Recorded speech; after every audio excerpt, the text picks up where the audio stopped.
Here we have got a surprise.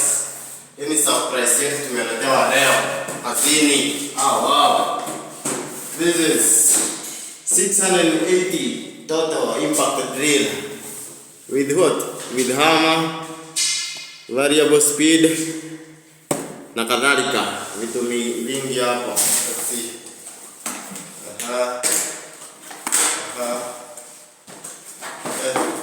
Kuna handle hapo.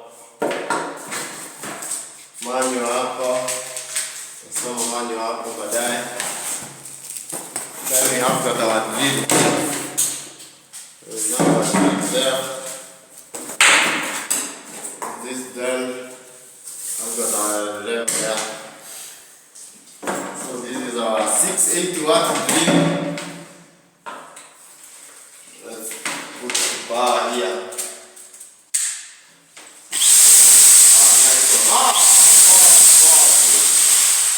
There's a hammer there.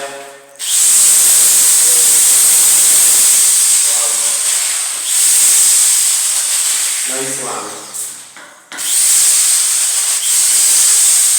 Nice one. Yeah, I've got a drill here.